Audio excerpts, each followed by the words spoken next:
Assalamualaikum warahmatullahi wabarakatuh.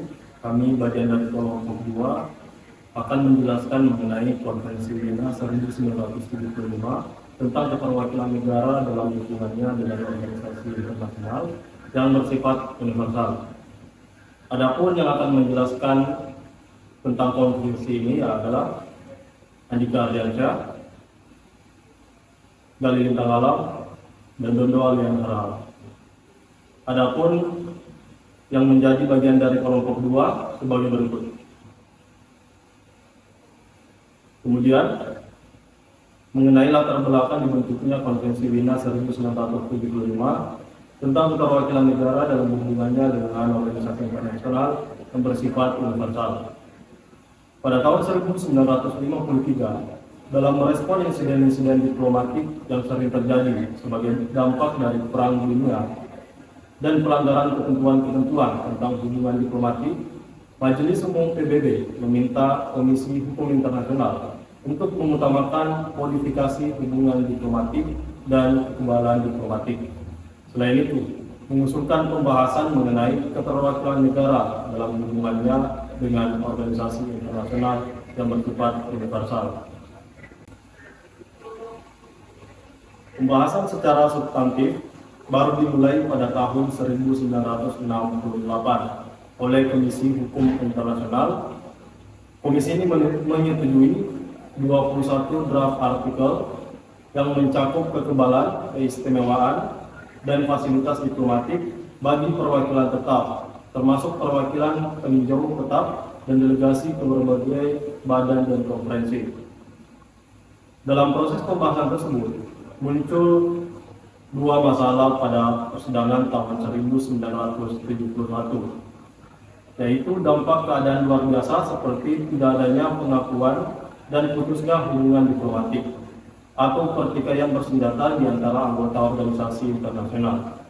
Dari sini, perlunya ketentuan penyelesaian sengketa dan delegasi peninjau dari negara-negara ke berbagai badan dan konferensi.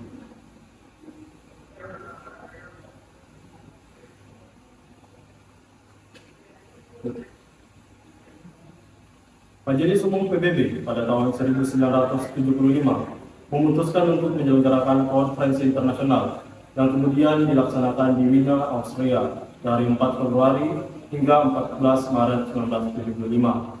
Konferensi tersebut dihadiri oleh 81 negara, 2 negara peninjau, 7 badan khusus, 3 organisasi antar pemerintah, dan 7 wakil dari organisasi pembebasan nasional. Konferensi tersebut menyetujui konvensi yang terdiri dari 92 pasal yang dibuka untuk penandatanganan dari 14 Maret 1975 hingga 30 April 1975 di Kementerian Luar Negeri Austria dan diperpanjang hingga 30 Maret 1976 di Perserikatan Bangsa-Bangsa di New York. Konvensi tersebut kemudian lebih dikenal dengan sebutan Konvensi Wina 1975. Lanjutkan pembahasan mengenai Konvensi Wina tahun 1975. Ruang lingkup yang diatur dalam konvensi ini berdasarkan pasal 2 meliputi perwakilan suatu negara dalam hubungannya dengan setiap organisasi internasional yang bersifat universal dan keberadaan perwakilannya dalam menghadiri konvensi-konvensi yang diatur atau berada di bawah perlindungan dari organisasi tersebut. Kemudian dalam Konvensi Wina 1975 ini juga diatur mengenai kekebalan dan keistimewaan pejabat organisasi internasional. Kekebalan dan keistimewaan pejabat organisasi internasional dalam Konvensi Wina ini dibagi menjadi 2 bagian, yaitu kekebalan dan keistimewaan yang diberikan kepada pejabat organisasi internasional yang bersifat permanen, serta kekebalan dan keistimewaan yang diberikan kepada pejabat organisasi internasional yang bersifat sementara, yaitu delegasi suatu negara yang dikirim oleh negara yang menghadiri suatu acara yang diadakan oleh organ-organ tertentu atau untuk menghadiri konferensi. Kemudian beberapa poin penting yang diatur mengenai kekebalan dan keistimewaan untuk pejabat diplomatik dan pejabat organisasi internasional dalam Konvensi Wina 1975. Yang pertama, kekebalan dan keistimewaan untuk pimpinan misi dan anggota staf diplomatik. Hal ini diatur dalam pasal 28 Konvensi Wina 1978 yang menegaskan bahwa pimpinan misi dan anggota staf diplomatik tidak dapat diganggu gugat. Mereka juga tidak dapat ditangkap atau ditahan. Kemudian yang kedua, kebebasan bergerak dan berkomunikasi. Hal ini diatur pada pasal 26 dan 27, yaitu memberikan kebebasan bergerak dan berkomunikasi bagi pejabat organisasi internasional. Yang ketiga, kekebalan dan keistimewaan untuk pejabat organisasi internasional yang bersifat permanen. Hal ini diatur pada pasal 32 sampai 35 yang mengatur beberapa kekebalan dan keistimewaan tambahan bagi perwakilan pejabat organisasi internasional yang memiliki status permanen. Kemudian yang keempat, perwakilan negara anggota dalam organisasi internasional. Negara anggota dalam suatu organisasi internasional harus diwakili oleh utusan yang ditunjuk oleh negara tersebut. Keanggotaan delegasi bervariasi, dapat terdiri dari seorang utusan dengan didampingi oleh wakilnya, penasehat ahli, atau ketua delegasi dengan anggota delegasi lainnya. Kemudian yang terakhir, wewenang ketua delegasi dan tugas anggota delegasi. Dalam hal ini, ketua delegasi memiliki hak untuk mewakili negaranya, sedangkan tugas dari negara anggota delegasi telah ditentukan dalam suatu penunjukan.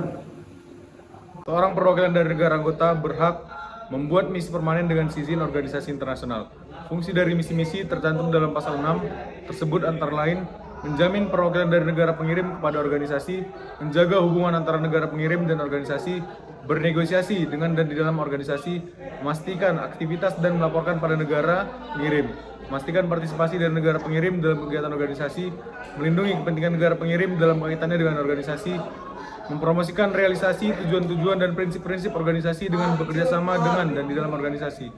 Sedangkan untuk non-negara, anggota berhak membuat pengamat misi permanen jika mendapatkan izin dari organisasi dan sesuai dengan fungsi pada pasal 7, yakni menjamin perwakilan dari negara pengirim dan menjaga kepentingan dalam kaitannya dengan organisasi, memastikan aktivitas dan melaporkannya pada negara pengirim, mempromosikan kerjasama dengan organisasi dan negosiasi.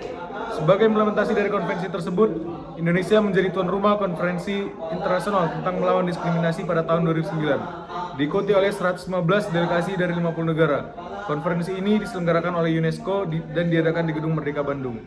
Para delegasi diberikan kekebalan dan keistimewaan sementara sesuai dengan pasal 28 yang menyatakan bahwa pemimpinan misi dan anggota staf diplomatik memiliki kekebalan yang tidak dapat diganggu. Terima kasih, itulah hasil dari presentasi dari kelompok kami. Semoga dari presentasi mengenai Konvensi Wina tahun 1975 ini dapat bermanfaat untuk kami semua. Terima kasih.